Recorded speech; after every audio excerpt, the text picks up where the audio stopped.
नमस्कार बच्चों एवं साथी शिक्षकों। आप सभी को ज्ञात है कि 23 अगस्त से 28 अगस्त के बीच में बेसलाइन सर्वे आयोजित किए जा रहे हैं समस्त हाई स्कूल एवं हायर सेकेंडरी स्कूल्स में।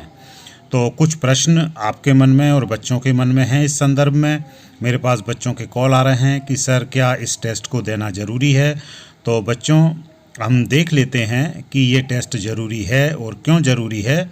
इस टेस्ट की जो मुख्य बातें हैं, इसे टेस्ट ना कहें, इसे सर्वे कहा जाए तो ज़्यादा बेहतर होगा और बेसलाइन सर्वे के नाम से ही इसको आइडेंटिफाई किया गया है।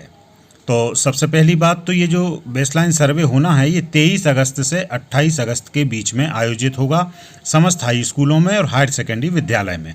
अब इस सर्वे में कौन कौन सी कक्षाओं को शामिल किया जा रहा है, तो ये कक्षा 9, 10, 11 और 12 के लिए है। पहले ये प्राइमरी और मिडिल स्कूल्स में होता था, लेकिन अभी चूंकि कोविड की जो आवश्यकता है, कोविड काल में जो स्टडीज़ का लॉस हुआ है, पढ़ाई का जो नुकसान हुआ है, तो उसको देखते हुए ये हाई स्कूल एवं हायर सेकेंडरी में भी लागू किया जा रहा है।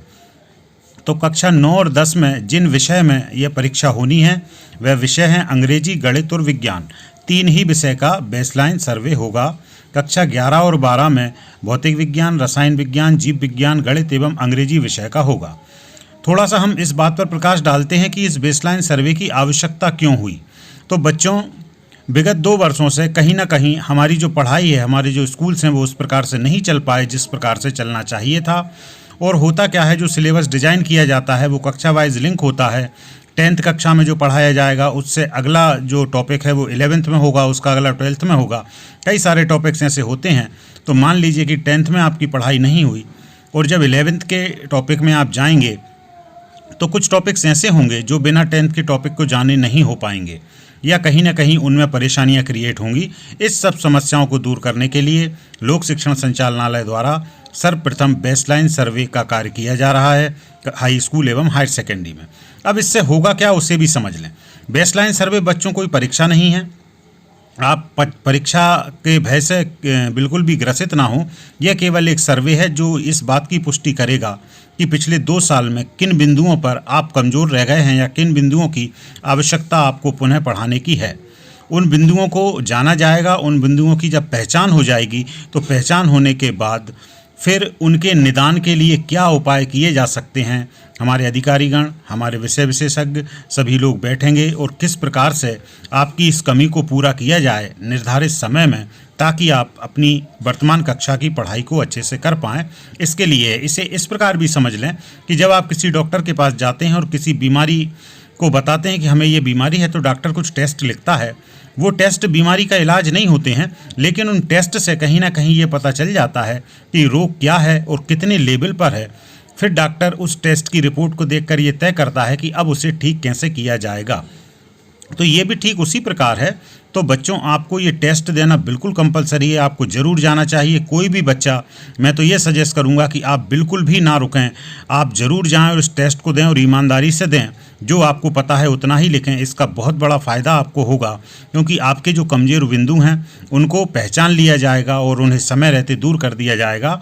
तो आपकी जो वार्षिक परीक्षाएँ हैं या अगला जो नॉलेज का आपका सिलेबस है उसको आप अच्छे से समझ पाएंगे। तो 9th 10th में अंग्रेजी, गणित और विज्ञान के लिए होगा।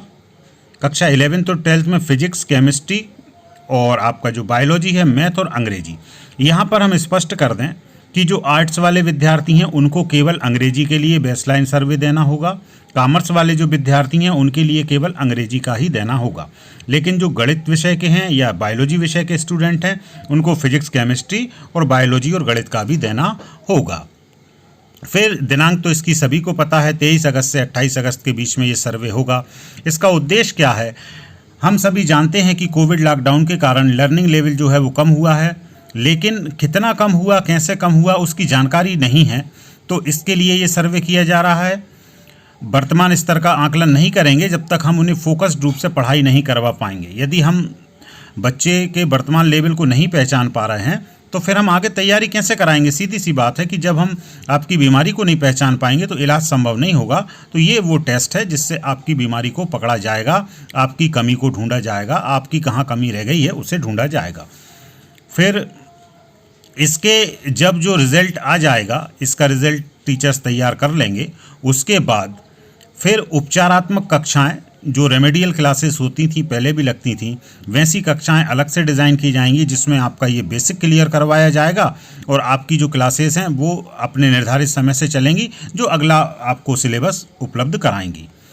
बेसलाइन प्रपत्र, इस टेस्ट के कंप्लीट होने के बाद एक प्रपत्र होगा जो 2 भागों में बटा होगा, पार्ट ए और पार्ट बी। पार्ट ए में वर्तमान कक्षा से 2-3 साल पहले की कक्षाओं में पढ़ाए गए जो टॉपिक्स होंगे उनका आकलन किया जाएगा, क्योंकि उन टॉपिक्स की जानकारी बहुत ज़रूरी है बच्चों, क्योंकि वो जानकारी होगी तभी आप क्लास में पास हो पाएंगे। जैसे आप 10वीं के बेसलाइन प्रपत्र में पार्ट ए में कक्षा 6वीं से 8वीं तक के महत्वपूर्ण टॉपिक्स हैं। जैसे मान लीजिए कक्षा 11 में आप प्रकाश संश्लेषण को पढ़ रहे हैं, उसकी डार्क रिएक्शन, लाइट रिएक्शन को पढ़ रहे हैं, लेकिन प्रकाश संश्लेषण क्या होता है ये तो आपको पता होना चाहिए। मान लीजिए आपको ये पता नहीं है तो फिर आप डार्क रिएक्शन और लाइट रिएक्शन को नहीं समझ पाएंगे। तो आपकी इस कमी को ढूंढ लिया जाएगा और उस क्लास से हट के अलग से जो स्पेशल क्लास होगी उसमें आपको फोटोसिंथेसिस या प्रकाश संश्लेषण क्या है उसके बारे में पढ़ाया जाएगा। फिर पार्ट बी में क्या होगा, वर्तमान कक्षा से 1 साल पहले की कक्षा, जस्ट पहले की, जैसे आप 11th में हैं, मान लीजिए आप 12वीं में हैं, तो कक्षा 11वीं के कौन से टॉपिक हैं जो आपको पढ़ना चाहिए, तो उनके बारे में थोड़ा सा नॉलेज आपको दिया जाएगा। इसे उदाहरण से ऐसे समझ लें कि जैसे मान लीजिए कि हमको कक्षा 12 में हम परमाणु संरचना पढ़ रहे हैं, लेकिन यदि आप कक्षा 11 में इलेक्ट्रॉन भरने का हुंड का नियम और अफवाह का नियम समझ के नहीं आए हैं तो कक्षा 12 में आपको इलेक्ट्रॉनिक विन्यास लिखने में दिक्कत आएगी। लेकिन कक्षा 12 में हुंड का नियम भी नहीं है आपके सिलेबस में और अफवाह का नियम भी नहीं है, तो आपको उस नियम को रिकॉल कराया जाएगा एक स्पेशल कक्षा के द्वारा। कक्षा 9वीं में विज्ञान के अलावा सभी विषय अंग्रेजी गणित के बेसलाइन सर्वे हेतु ब्रिज कोर्स का जो पेपर है वो उपयोग में लिया जाएगा। अंग्रेजी विषय के अलावा सभी विषयों में, जो अंग्रेजी है उसे छोड़ दें, तो MCQ प्रश्न ही दिए गए हैं। MCQ मतलब मल्टीपल चॉइस क्वेश्चंस, जिसमें 4 ऑप्शन आपके पास होंगे, उनमें से सही ऑप्शन को आपको टिक करना होगा। अंग्रेजी में कुछ आपसे लिखने को भी कहा जा सकता है। कक्षा 9वीं 10वीं सभी विषय के जो प्रपत्र होंगे, तो पार्ट ए कक्षा 6वीं से 8वीं के ऐसे टॉपिक जो कक्षा 10वीं से संबंधित हैं वो इसमें पूछा जाएगा। पार्ट बी में कक्षा 9वीं के ऐसे टॉपिक जो कक्षा 10 से संबंधित हैं वो पूछे जाएंगे। और कक्षा 9वीं के विद्यार्थियों के लिए हिंदी, अंग्रेजी एवं गणित विषय के ब्रिज कोर्स के जो बेसलाइन पेपर है उस पर ये सर्वे किया जाएगा। अब कक्षा 11वीं और 12वीं में कैसे होगा, तो पार्ट ए में 9वीं 10वीं के टॉपिक्स जो 11-12 से संबंधित हैं वो होंगे, और पार्ट बी में 10वीं 11वीं के ऐसे टॉपिक जो कक्षा 11वीं एवं 12वीं से संबंधित हैं वो होंगे, तो इनको आपको तैयार कर लेना है। अब इसका संचालन जो सर्वे होगा उसको कौन कराएगा, कैसे कराएगा, तो इसको जो आयोजित करना है तो वो स्कूल के जो प्रिंसिपल सर होंगे आपके और जो आपके जो टीचर्स होंगे वो सभी करवाएंगे। कब होगा, कहाँ होगा, तो इसकी जो स्कूल जैसे आपके चल रहे हैं अभी, जैसे वर्तमान में कक्षा 12 के लिए सोमवार का दिन और गुरुवार का दिन निर्धारित है, कक्षा 11 के लिए मंगलवार और शुक्रवार का दिन निर्धारित है, बाकी 9 और 10 के लिए बुधवार और शनिवार निर्धारित हैं, तो वही शेड्यूल होगा और जो आपका स्कूल प्रबंधन है वो अपनी सुविधा अनुसार इसको डिज़ाइन करके आपको बुलाएगा। आप किस प्रकार से देंगे इस सर्वे को, तो आपको केवल पेन और पेपर यूज़ करना है। पेपर भी जो MCQ क्वेश्चन होंगे वो पेपर और आंसर शीट साथ में होगी, उसी पे आपको कर लेना है। और आपका जो रिजल्ट है आपके टीचर्स चेक कर लेंगे और उसकी जो फीडिंग है वो शासन के जो विमर्श पोर्टल है उसमें कर देंगे।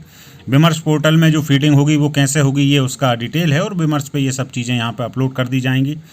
अब शिक्षकों को क्या करना है सर्वे से पहले, तो शिक्षकों का भी सबसे बड़ा दायित्व तो ये है कि ज़्यादा से ज़्यादा बच्चे सर्वे के लिए आ जाएं, ये उनको सुनिश्चित करना है। सभी विद्यार्थियों को बुला लेना है और प्रिंट आउट निकाल लेना है बेसलाइन प्रपत्र के, जो विमर्श पोर्टल पर मिल जाएगा। वहाँ से प्रत्येक कक्षा के लिए सभी विषयों का सर्वे एक ही दिन में कंप्लीट करना है। जब सर्वे हो रहा होगा उस दिन क्या करना है, समय से प्रारंभ करें, एक अच्छे वातावरण में, कोविड की जो गाइडलाइन है उसका पालन करते हुए, और सर्वे के बाद जो विद्यार्थी नहीं आए हैं उनको बुलाना है। तो बच्चों मैं आपसे यही कहूँगा कि आप लोग ज़रूर इस टेस्ट में शामिल हों और ईमानदारी से इस टेस्ट को ज़रूर दें, इस सर्वे में ज़रूर भाग लें, ताकि आपकी जो कमियां हैं, या हम ये कह सकते हैं कि जो चीज़ हमसे छूट गई हैं उन चीज़ों को हम कर पाएँ और अपने इस सत्र को अच्छे से सिलेबस को पूरा कर पाएँ और अच्छे से परीक्षा दें। तो सभी बच्चों से मेरा अनुरोध है कि आप अवश्य जाएं, अपने विद्यालय प्रबंधन से संपर्क कर लें। संपर्क करने के बाद आवश्यक रूप से आप जिस दिन आपको बुलाया जाए उस दिन उपस्थित हों। बहुत बहुत धन्यवाद बच्चों।